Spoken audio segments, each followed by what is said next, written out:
just going to stand here for a minute. This is the second talk I've given this year with a fog machine, but this is the first time I've been lost in it. The name of this talk is How to Tell When You're Tired. I came up with this before I knew that I was speaking first, before I knew that I would be right before a coffee break. So, hey, happy coincidence, right? But it also doesn't really fit the talk supremely well, but this is what happens whenever you write the name of the talk before you write the talk. Still, I thought there's not necessarily anything new in this talk, but I thought it would be nice to maybe open the conference with some useful reminders and maybe try to frame them in a slightly different way, so maybe they'll be comforting. Okay, charming introduction to the talk. Nice. So I want to do what I've done in the past with talks that have gone relatively well. I'd like to try to be articulate in my confusion, and something that I'm very confused about right now is how to make websites in 2017, because I've been away for a while. I took 2 or 3 years away from my studio, and I co-founded a software company. And at the start of this year, I went back to my studio, and the first couple jobs that walked through the door were websites. And I thought that my knowledge would be a little dated, so I did some investigating, and I went to like the usual places. I looked at Smashing Magazine and CSS Tricks, and I read Jeremy's blog, and I caught up with what Sarah and Rachel were writing about, and a bunch of other people. And when I looked at the latest developments, I just thought like, oh my, things have gotten like really messy and complicated in the last couple years, haven't they? This is like the general vibe of the talk right here, by the way. So if you like this, then I think you'll like the rest of it. So I have a hunch that a lot of this complexity is completely optional. And it feels like we're sort of stuck in a loop right now where a lot of the things that people are writing and speaking about are about the complicated parts of the job, which is actually the right thing to do. You want to talk about the complicated parts of it. But it also feels like it creates this reinforcement to maybe feel like you're not doing your job if things aren't super complicated, which leads to a lot of unnecessary complexity. So today what I wanted to do is maybe start Conf by doing the opposite. I want to put some words around my concerns about this complexity and share a little bit of my design philosophy and make a small defense of simple websites, because I think the simple web is still pretty powerful.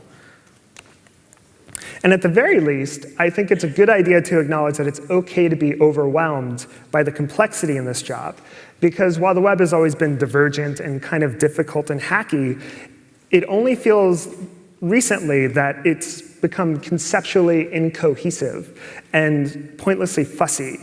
And I think it's about time that we should expect better. So, have you ever noticed that at conferences like this, there's a lot of people who always think of the web as a new thing? You come to events, and 1 or 2 of the talks will say, they'll describe the web as a young medium, and they'll say that we shouldn't be too judgmental about how unstable things are, because after all, we're just getting started with the thing. I agree with that up to a point, and I was totally in that boat for a very long time. But I think as of this year, I'm not buying it anymore. You have to like draw the line somewhere. You're not young forever. The web, it was launched in 1989 by Tim Berners-Lee. So it's 28 years old.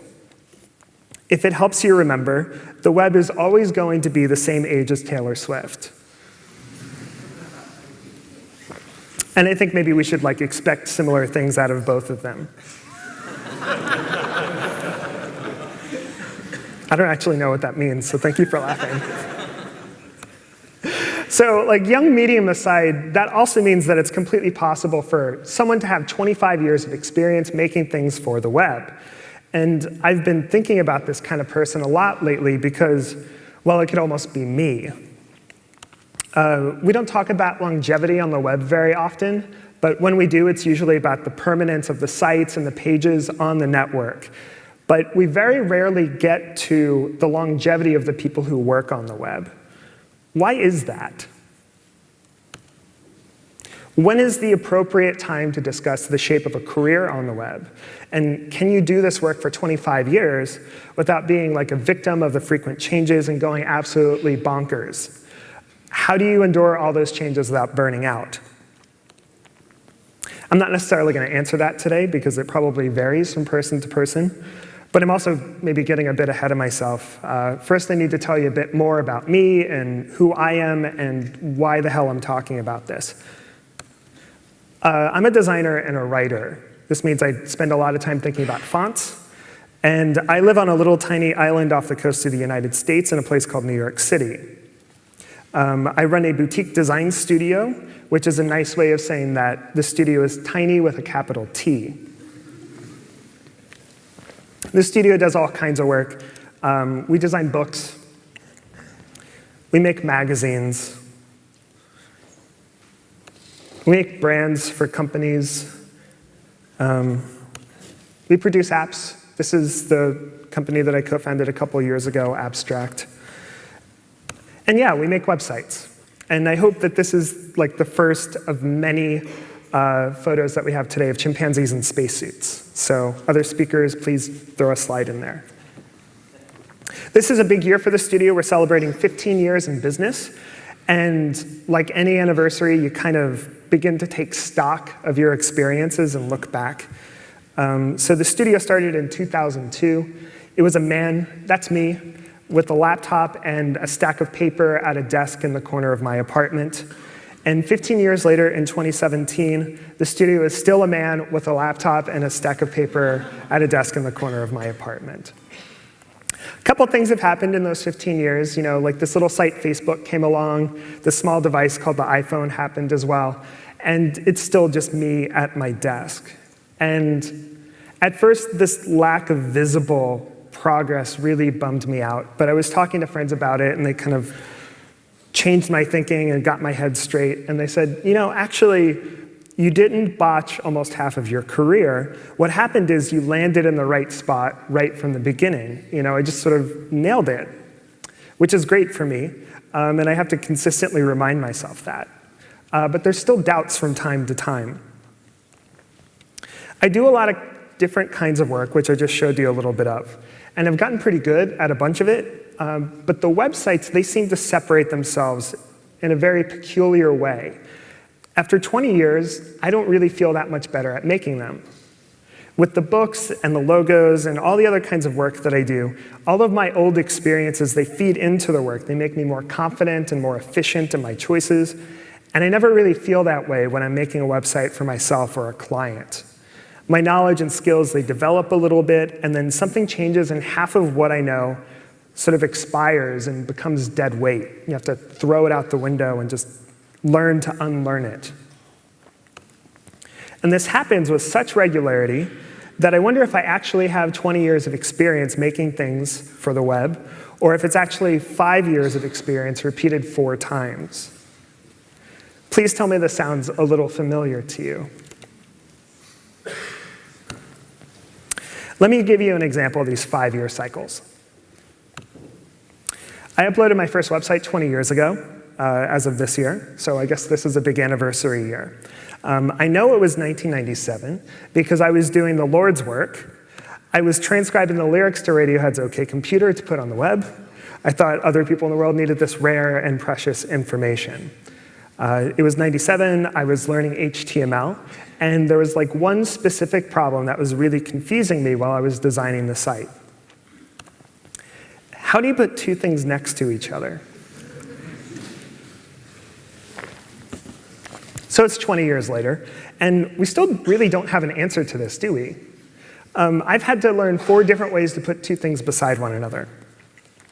You know, first we used tables and spacer GIFs and things like that. And this is sort of akin to designing a website in a spreadsheet from hell. And I took some satisfaction from this process, and I really don't understand why. I guess I was just excited to make something and sort of young and dumb. A couple years later, we got CSS and we moved on to using floats because the tables, they weren't semantic, right? So in my one and only life, I've probably read about 10,000 words about how to clear a float.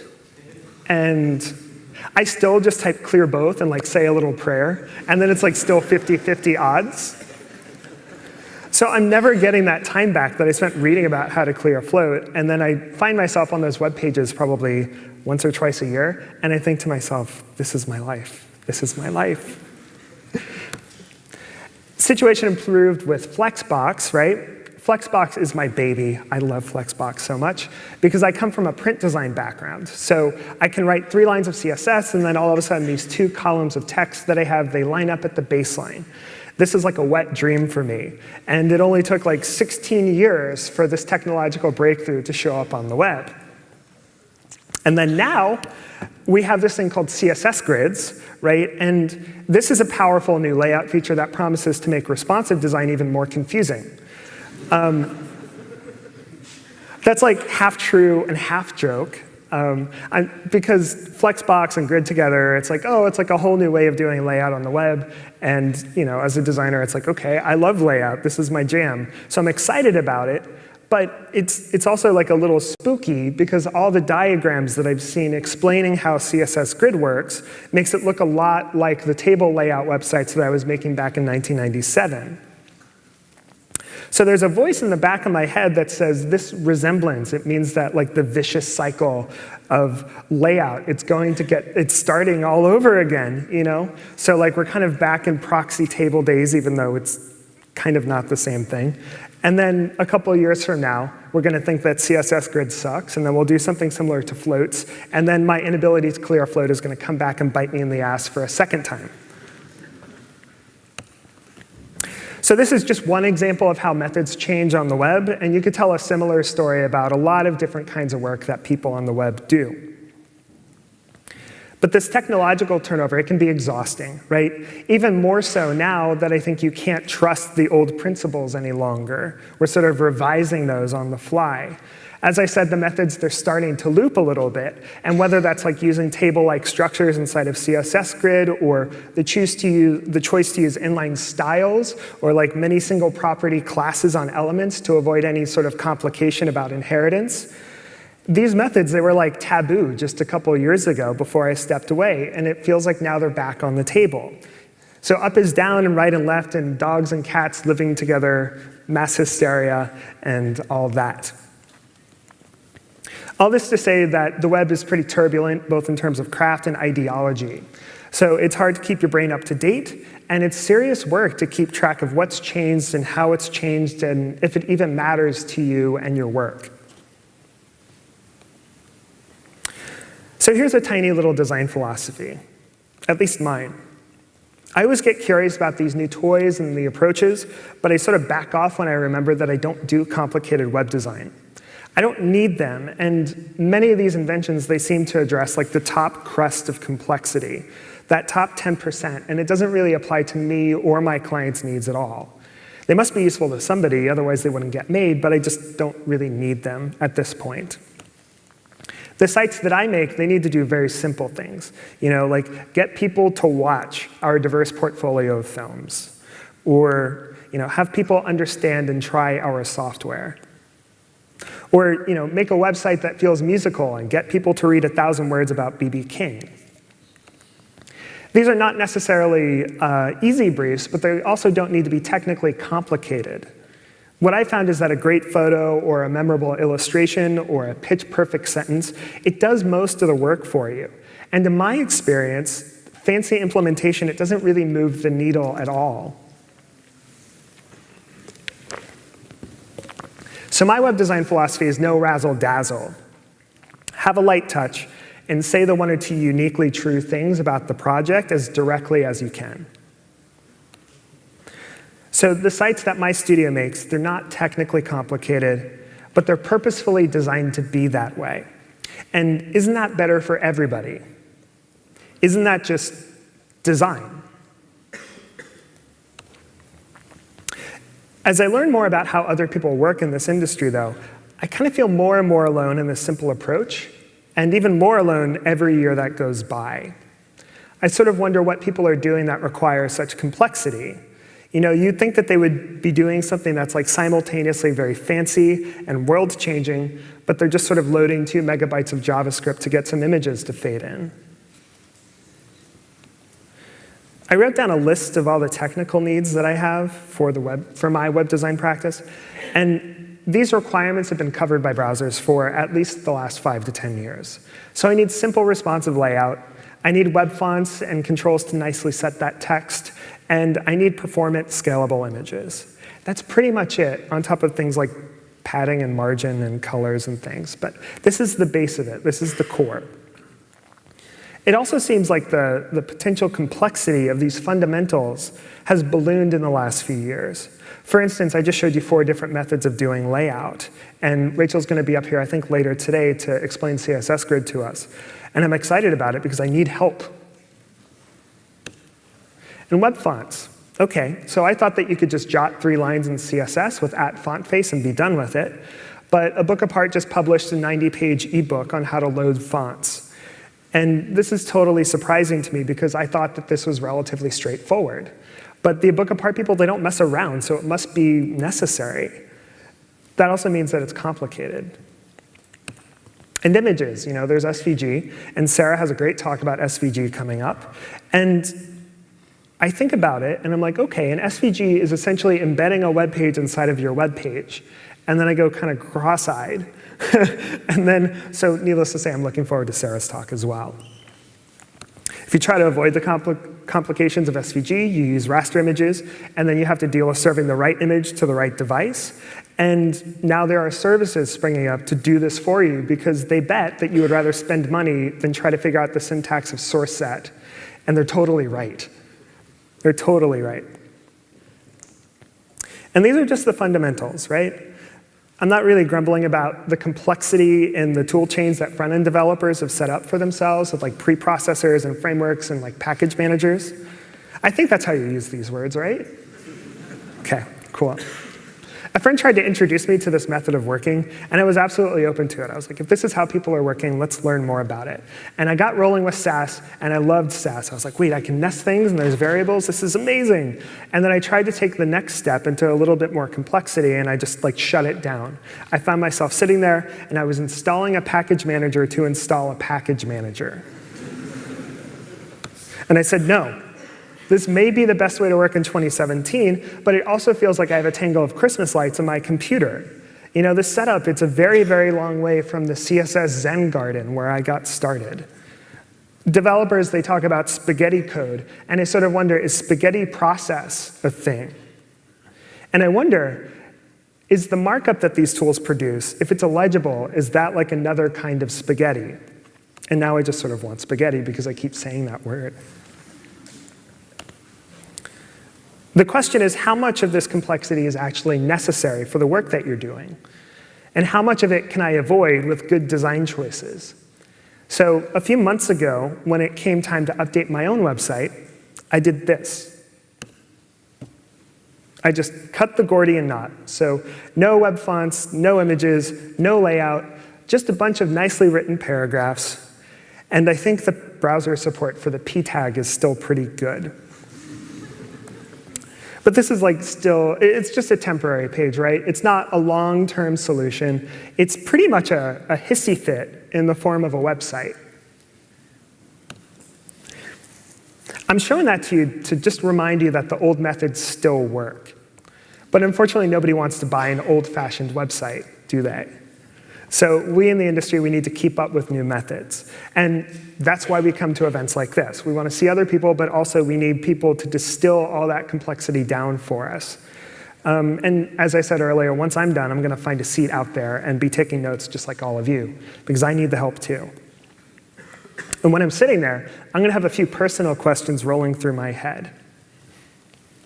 How many times over do I want to learn how to do the same thing?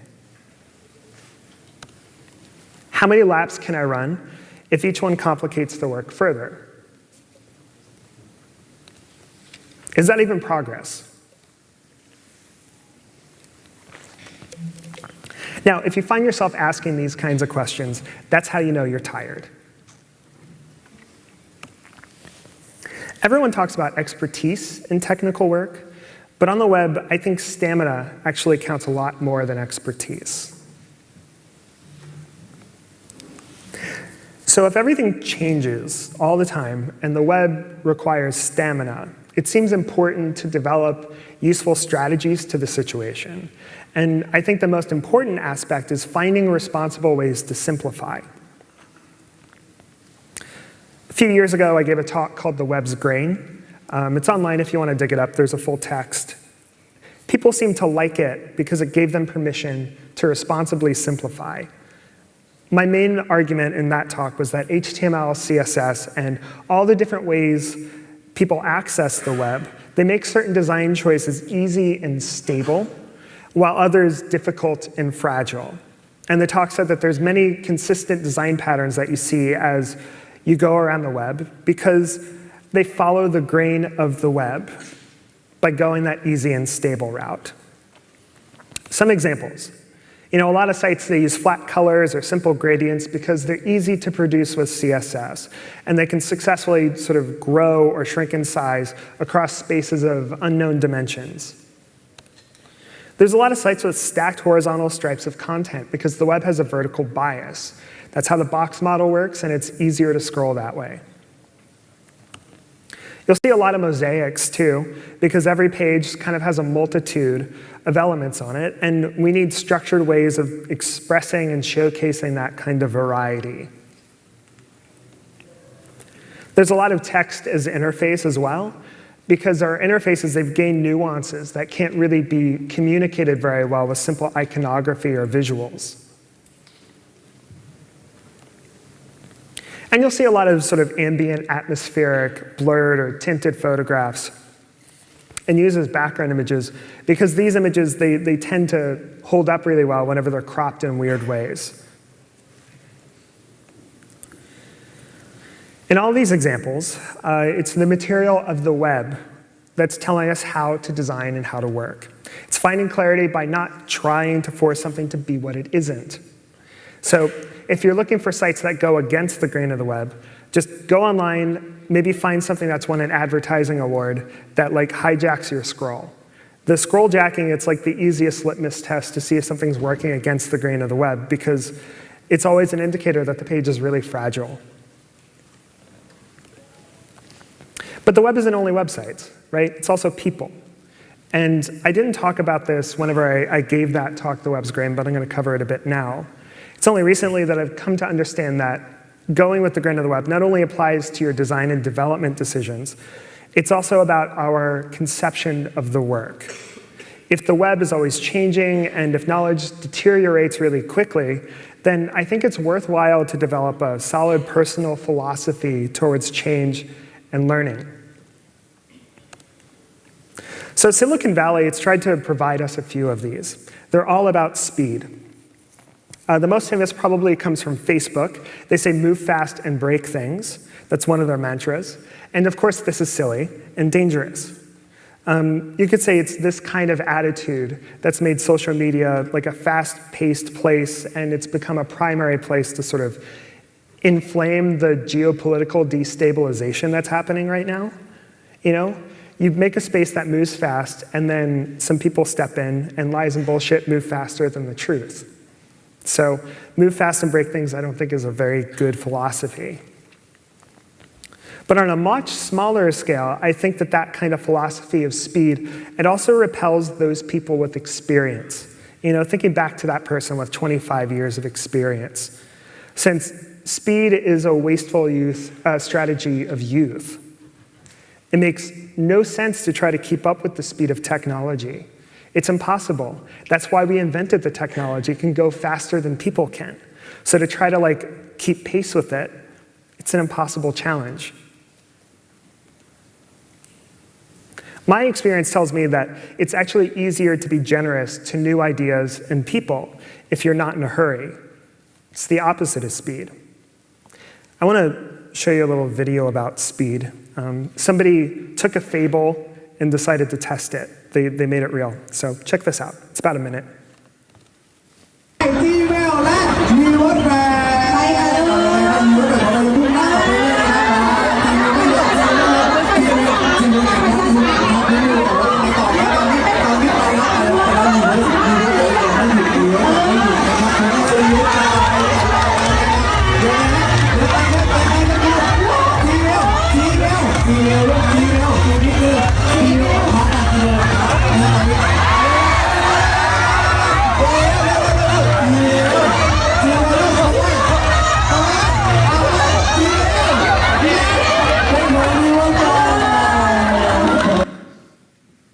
So verifiable, totally true, now scientifically proven. Aesop was a genius, right? That's been like my favorite internet discovery this week. I've watched it enough times to like overthink it. So let me like analyze that video for you right now, even though it's completely not necessary. The rabbit doesn't lose because it gets tired. The rabbit loses because it gets confused about which direction to go, and it just stops, you know? It just stops there in the middle, and it stares blankly at everybody, and everyone around it is like yelling loudly about things it doesn't understand. I feel for that rabbit. That's kind of like me on Twitter, right? So as someone who has decades of experience making things for the web, I sort of hate to compare myself to the tortoise, but if it fits, it fits. So I got to roll with it. So the first thing that I would ask of all of you today is let's try to be more like this magnificent tortoise. Let's be diligent and direct and the opposite of speedy and maybe never too far from home. So the web now, more than ever, I think needs pockets of slowness built into it, pockets of thoughtfulness as its reach and its power increases. We need complexity's important sibling, nuance. And nuance doesn't stand a chance against speed. It also needs diligent people so that the idea of what the web is and what it does remains legible to everybody. And I think that this applies to the systems and the social environments that the web creates, like Facebook, so that, you know, farces look like farces, but it can also be expressed in a much more humble way about writing legible code or sensible design systems, which are easy to interpret because of their elegance. I think that that work has a place too. And if I can give an assignment to everyone here, let it be that. To take everything you're working on, to untangle that ball of Christmas lights, to remove the spaghetti, and make your work more elegant and more legible. I think the world could stand to make a little more sense these days, even if it is in a very small way. This assignment, it goes extra for people like me that have a lot of experience and have been doing this for a long time. Prioritize making your work legible on the inside and the outside. I think that that's so important because I learned how to make websites by viewing their source. And I think it's by keeping our work legible that we keep the door open to the next generation of the people who will eventually become our coworkers. Because before you can have a 20th year of working on the web, you need to have your first. Thanks very much.